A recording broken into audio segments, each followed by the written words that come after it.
세잎클로바의 꽃말은 행복입니다. 네잎클로바의 꽃말은 행운입니다. 우리는 네잎클로바를 찾기 위해서 세잎클로바를 밟는다고 합니다. 행운을 찾기 위해서 행복을 밟는다고 합니다. 네, 여러분 안녕하십니까? 세잎클로바처럼 항상 행복을 몰고 다니는 원장 한정렬입니다. 반갑습니다. 오늘 소개해 드릴 내용은 만성 비형간염 치료제 베물리디의 임상 연구에 대해서 말씀드리도록 하겠습니다. 이 연구는 스터디 4018이란 연구로 1년 연구입니다. 48주 연구입니다.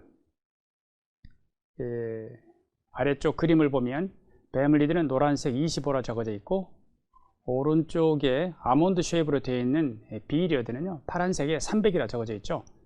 테노포비어 주성분이 비리어드는 300mg, 베물리디는 25mg이 들어있어서 같은 정도의 효과라 그러면 부작용 면에 있어서 양량이 적게 들어가고 똑같은 효과를 낼 수 있다면 더 좋겠죠. 그것을 본 것이 이 스터디 4018 연구입니다. 스터디 4018 연구 3상 임상 연구입니다. 환자들은 1년 이상 비리어드로 비형간염 바이러스 억제되는 환자, 즉 혈액 내에서 HBV DNA가 검출되지 않은 환자, 이 환자를 두 개 군으로 나눠서 243명은 베물리디로 바꿔서 투여했고요, 245명 그대로 비리어드를 투여했었습니다. 그리고 1년 후에 두 군간의 차이를 본 것입니다. 그리고 1년 끝난 후에는 전부 다 베물리디로 바꿨습니다. 치료 시작 시점, 기저 시점에서 환자 특성은요, 베물리디나 비리어드에 차이가 없었습니다. 보면 아시아 사람이 80%, 그 다음에 이양원 음성 68% 비슷하죠. 그 다음에 DNA는 검출되는 사람이 5명, 3명, 검출되지 않은 사람을 포함해서 연구를 하였지만 검출된 사람이 5명, 3명 있었습니다. 그래서 양군 간에 차이가 없다는 것이죠. 사고체 여과율이 91, 90 이렇습니다. 그렇다면 차이가 없는데 48주 후에 차이가 난다면 그것은 약제의 차이인 것입니다. 치료 시작 시점에서 똑같았기 때문에. 그러면 처음에 비형간염 바이러스 DNA가 검출되지 않은 사람, 즉 20 인터내셔널 유닛 이하를 검출되지 않음이라고 하고 있죠. 그래서 검출되지 않은 사람이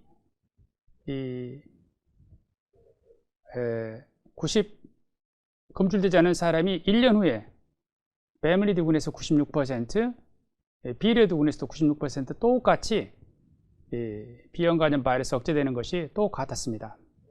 그리고 20 인터내셔널 유닛 이상으로 나왔던 경우에 있어서는 243명 중에 1명, 245명 중에 1명으로 비리어드로 억제된 사람을 비리어드를 그대로 쓰거나 베물리디로 바꿨을 때 비형간염 바이러스가 혈액 내에서 나오지 않는다는 것을 알 수가 있습니다. 1명 나왔기 때문에 다음에 또 해봤으면 이런 분들 다시 아마 없어졌을 것입니다. 그 다음에 치료 시작 시점에서 간 기능의 정상인 사람들이 베물리디 군에 있어서 그러니까 비리어드를 쓰다가 베물리디로 바꾼 군입니다. 베물리디 군에서 79%가 정상이었는데요, 1년 후에도 79%가 그대로 정상을 잘 유지할 수 있으며, 비리어드 경우에 있어서는 78%가 치료 시작 시점에 간기능 검사 ALT가 정상이었는데요, 1년 후에도 비슷하게 75% 그대로 간기능 검사 정상인 간기능 검사를 잘 유지할 수 있었습니다. 여기서 보면은 치료 시작 시점에서 베물리디 사용한 사람 243명 중에 191명이 간기능이 정상이었습니다. 정상이 아닌 사람이 52명이 있었죠. 52명. 비리어드 경우에 있어서는 245명 중에 192명이 간기능이 정상이어서 53명이 간기능이 정상이 아닌 사람이 있었습니다. 53명. 이 사람들을 1년 후에 보니까요, 간기능이 정상화된 것은 베물리디 군에서 50%, 비리어드군에서 26%입니다. 그래서 비리어드를 그대로 사용하는 것보다는 배멀리드로 바꿨을 때 간기능 검사가 2배 정도 더 정상이 되는 것을 볼 수가 있습니다. 배멀리드 장점 중에 하나는 간기능 검사를 정상화시키는데 비리어드보다 더 유리합니다. 그 다음에 이제 배멀리드는 신장 독성이나 뼈 독성에 있어서 안전하다고 알려져 있죠. 그걸 다시 보았는데요. 1년 후에 비리어드를 배멀리드로 바꾼 군에 있어서는 사구체 여과율이에요. 신장의 기능을 보는 것입니다. 사구체 여과율이 증가를 합니다. 반면에 비리어드를 쓴 군은 그대로 감소를 합니다. 그래서 콩팥에 있어서만큼은 배멀리드가 비리어드에 비해서 더 우월하다는 것을 알 수 있습니다. 안전성에 있어서. 그래서 혈중 크레아티닌 농도나 그 다음에 단백뇨가 나오는 거, 그 다음에 만성 콩팥병의 스테이지가 1, 2, 3, 4, 5가 있는데요. 스테이지 1개 이상 나빠지는 것 또는 좋아지는 것, 이 모두 다 통계적으로 의미 있게 배멀리드군이 비리어드군 대비 더 좋았습니다. 그래서 콩팥에는 배멀리드가 비리어드보다 더 안정하다는 것을 알 수가 있습니다. 이번에는 골 밀도를 보겠습니다. 자, 치료 시작 시점에서 양 군간의 골 밀도는 동일하였습니다. 1년 후에 보았을 때 고관절에서 골 밀도는 배멀리드는 올라갔습니다. 아마 처음에 좀 떨어졌다가 배멀리드로 바꾸면서 올라간 걸로 보여집니다. 그러나 비리어드 사용군에서는 더 떨어지는 것을 볼 수 있고, 척추도 마찬가지로 배멀리드 사용군에서는 증가하지만 비리어드 사용군에서는 떨어지죠. 그러니까 베이스라인의 치료 시작 시점에 있어서 이미 그 비리어드를 사용하고 있었던 환자군에 있어서 배멀리드로 바꿨을 때 골밀도가 올라가는 걸 볼 수가 있습니다. 그다음에 비리어드를 지속 사용하는 경우에 있어서는 골밀도가 더 떨어지는 걸 볼 수가 있습니다. 우리가 골밀도 검사를 할 때는요, 가장 골절이 많이 생기는 곳이 척추입니다. 그리고 가장 위험한 골절이 힙입니다. 힙에 골절이 생기게 되면은, 고관절에 골절이 생기게 되면은 남성의 경우에 있어서 1년 내 사망률이 20%나 됩니다. 여성은 약 13%입니다. 그래서 암만큼이나 무서운 것이 바로 골다공증, 골절입니다.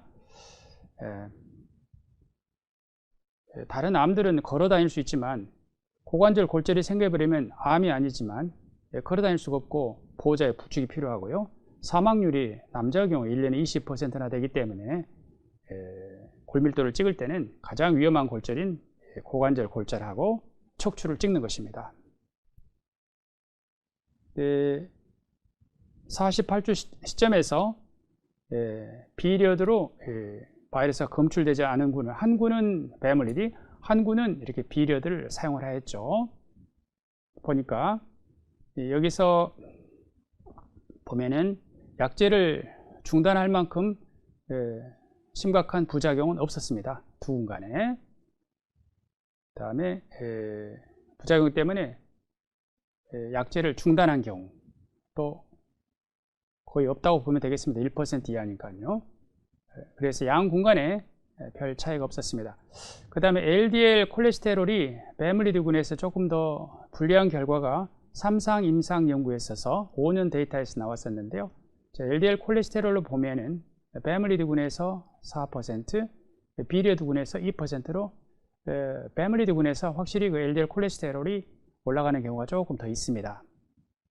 그다음 소변 내 그 당은요, 요합번 연구에서는 그중에 다른 3상 임상 연구에 있어서 소변으로 당이 배멀리드군에서 더 많이 나왔었는데 여기서는 또 그러지 않았었습니다. 이거는 1%이고 비리어드가 2%니까요.